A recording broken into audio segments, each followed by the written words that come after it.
Hello everyone, I'm Raven Lozano and our topic is all about sulfur. So ano nga bang sulfur? So sabi dito, sulfur is a chemical element with the symbol S at ang atomic number nito ay 16. It is a non-metallic element that is abundant and multivalent. So ang electron configuration nito ay 2, 8, and 6. This means that sulfur has 2 electrons in the 3s orbital and 4 electrons in the 3p orbital. At ang atomic mass naman nito ay 32.065 or 32.06. So ano nga bang sulfur? Sulfur is a natural element that is found in the Earth's crust. Ang sulfur ay isang likas na bagay na matatagpuan sa ibabaw ng lupa. It is a yellow smelly substance that can be found various forms such as rocks or minerals. So ito ay isang kulay dilaw na mabahong substansya na makikita sa iba't ibang anyo tulad ng mga bato o mineral. It is important for living things including plants and animals. Sulfur ay mahalaga sa mga buhay na bagay tulad ng mga halaman at hayop. It has a role in many biological processes, like helping plants grow and stay healthy.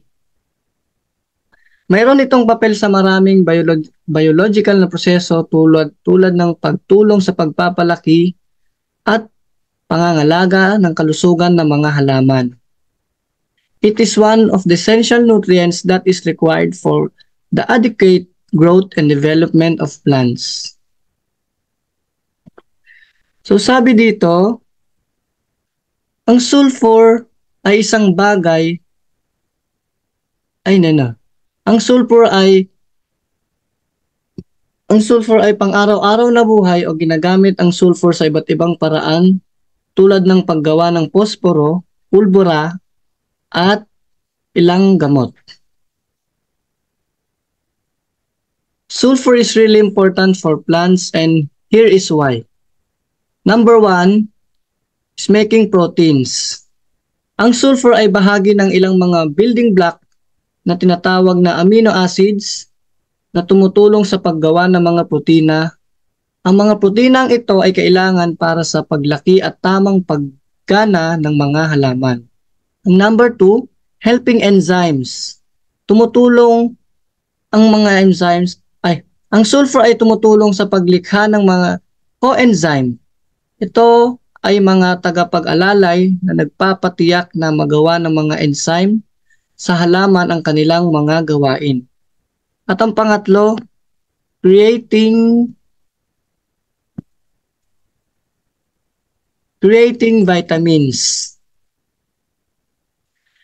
Ang ilang mga bitamina na kailangan ng mga halaman para mabuhay at lumaki tulad ng thiamine at biotin ay kailangan ng sulfur para mabuo ito. And number 4, making chlorophyll. Bagaman hindi bahagi ng chlorophyll ang sulfur, ang sangkap na nagpapagreen sa mga halaman at tumutulong sa kanila sa paggawa ng pagkain, ito ay kailangan upang ito ay makabuo. And number 5, fighting diseases. Ang sulfur ay tumutulong din sa mga halaman na labanan ang mga sakit. Ito ay bahagi ng ilang mga sangkap na tumutulong sa mga halaman na manatiling malusog. And number 6, forming nodules. Sa mga halaman na kayang gumawa ng sariling nitrogen, isang uri ng mga halaman na legumes. Kailangan ng sulfur upang makabuo ng mga nodules na bahagi ng prosesong ito. Lagi nating tandaan na kahit na kailangan ng mga halaman ng sulfur upang lumaki at manatiling malusog, pag sobra naman ito ay masama rin sa kanila. So, my name is Jerome Espana and I'm going to report about the sulfur deficiency symptoms. Sulfur deficiency symptoms in plants. The most classic sign of a sulfur deficiency in plants is the yellow coloration yellow coloration of the older leaves. The color of the leaves changes beginning with the tip of the leaf, then proceeding all the way to the midrib. Older leaves often become discolored in the whole.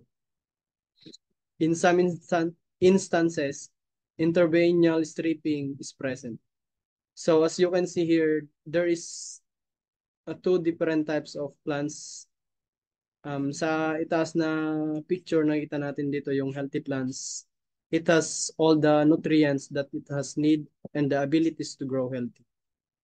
And it is resistant to pests and diseases. Dito, yung plants na ito, kaya nasabing healthy kasi nasa kanya o nakuha niya yung tamang kailangan niya na nutrients tulad ng sulfur na dapat na kinakailangan nito. At dito sa ibaba naman na picture, nakita natin dito yung plants na low of sulfur nutrients. Example of this plant that is experiencing some strong sulfur deficiency symptoms. So makikita natin dito yung dahon niya is nag-yellow siya dahil sa kawalan ng sulfur na dapat na kailangan para dito. So symptoms of sulfur in soil. Check the field for the following symptoms: yellowing or pale green color of the whole plant. Young leaves are chlorotic or light green colored with the tips becoming necrotic. Lower leaves does not show necrosis. Leaves are paler yellow. So dun sa una, yung sabi ko na plants that has low sulfur nutrients, makikita natin doon yung mga dahon niya is nag-yellowish ito dahil kulang sa sulfur na dapat na kailangan. Fate of applied in the soil. Sulfur applied to the soil in the form of fertilizer is released slowly and requires rainfall to aid distribution in the soil. Sulfur is then delivered to plants throughout the entire vegetation period while limiting losses from sulfates leaching into the soil. So sabi dito, yung pag nag-a-apply tayo ng sulfur na ilalagay natin sa lupa bilang isang fertilizer, it has released slowly and then kailangan nito yung ulan or yung kailangan natin tong diligan para yung mismong tubig is yung magdadala ng sulfur dun sa roots para ma-absorb nito. So next is the fate of applied in the plants. Sulfur deficient plants often are pale green, yellowish green to completely yellow. These characteristics, which are similar to characteristics of nitrogen deficient plants, are first observable in the younger leaves. Deficient plants are small and often narrow leaves. So dito sabi pag na-absorb na nung plants yung tamang sulfur na kinakailangan nito, tamang sulfur nutrients, mas nagiging healthy yung plants at mas green na green yung color ng kanyang mga leaves dahil nakuha nito yung sulfur nutrients na kinakailangan. Pero kung hindi naman nakuha ng plants yung tamang sulfur nutrients na kailangan nito, yung nag-yellow yung mga dahon nito at saka hindi maganda yung paglaki ng plants. So, good day po sa ating lahat.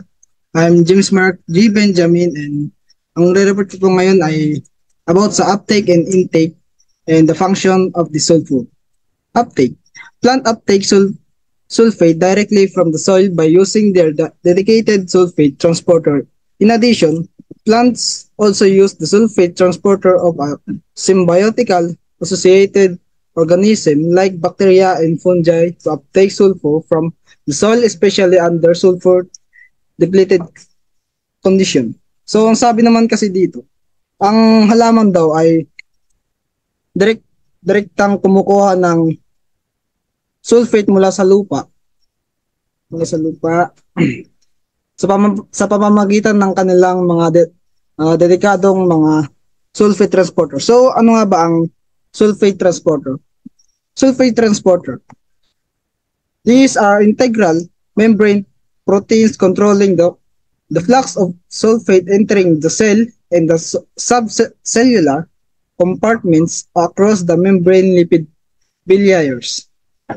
Bale, ang sulfate ay kinukuha ng root cell at once na tumawid ang plasma membrane ng epidermal at cortical root cell, ang sulfate ay nililipat through the series of sulfate transporter na naninirahan sa iba't ibang parte ng halaman.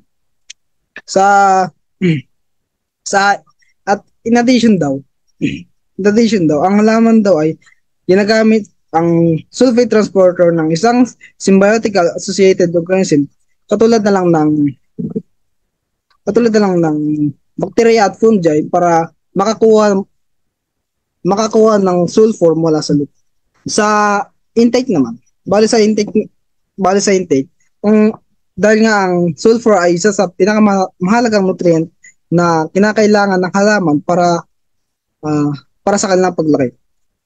Ito din ay isang structure component kagaya na lang ng mga amino acid, vitamina at mga cofactor at mostly sa sulfur sa lupa ay nasa organic matter. Therefore, it is difficult o nahihirapan ang halaman na abutin ito. In addition din, pinapababa din nito ang pH o di kaya tinatawag natin na sa pH. Sa pagdaragdag ng elemental sulfur sa lupa, soil bacteria change the sulfur to sulfuric acid by lowering the pH.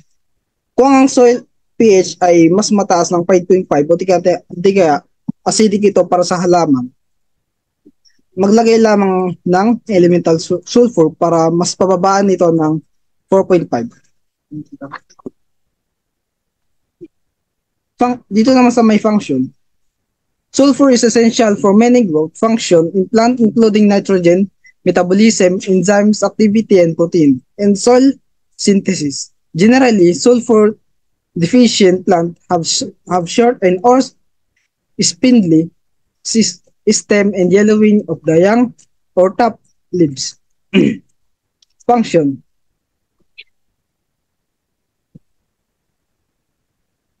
So, ginagamit ang sulfur para sa ginagamit ito sa pagbuo ng mga amino acid,